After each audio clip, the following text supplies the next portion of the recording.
আমরা আহ্বান জানাবো, আপনারা সতর্ক থাকবেন যে যার জায়গা থেকে। আমরা এই আন্দোলন অবশ্যই চালিয়ে যাব।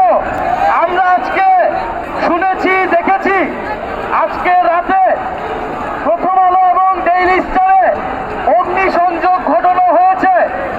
আমরা খুব স্পষ্টভাবে বলতে চাই, যারা এই কাজ করেছে তারা শরীফ ওসমান হাদী ভাইকে ধারণ করে না।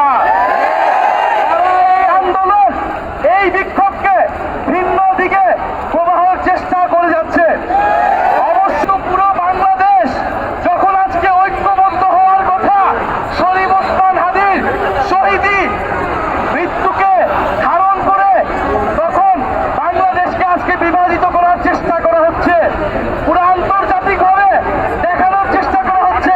এখানে মিডিয়ায় আগুন লাগানো হচ্ছে, এখানে হটকারিতা হচ্ছে।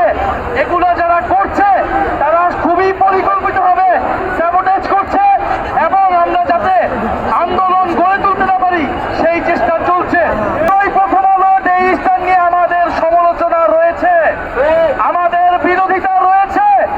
আমরা সেই কথা সবসময় বলেছি, বলে যাব, এবং আমাদের পক্ষে আমাদের আদর্শকে ধারণ করে এইরকম প্রতিষ্ঠান দিয়েই আমরা এই ধরনের প্রতিষ্ঠানকে মোকাবেলা করব। কিন্তু ফলে আমরা আহ্বান জানাবো, আপনারা সতর্ক থাকবেন যে যার জায়গা থেকে। আমরা এই আন্দোলন অবশ্যই চালিয়ে যাব, এই শাহবাগে অবস্থান চালিয়ে যাব,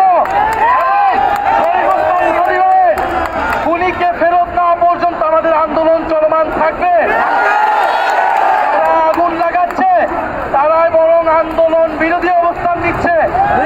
বিভিন্ন জায়গায় আমরা শুনছি সাংবাদিকদের উপর আক্রমণ করা হচ্ছে। সাংবাদিকরা এখনো বিল্ডিং এ আটক রয়েছে। আমরা সরকার এবং দায়িত্বশীলদেরকে বলবো, দ্রুততার সহিত সাংবাদিক এবং মিডিয়া প্রতিষ্ঠানের পক্ষে দাঁড়ান। আমরা আমাদের যে কোনো সমালোচনা গণতান্ত্রিক উপায়ে বলে যাব, গণতান্ত্রিক উপায়ে শান্তিপূর্ণভাবে আমাদের বিক্ষোভ আমরা প্রদর্শন করব।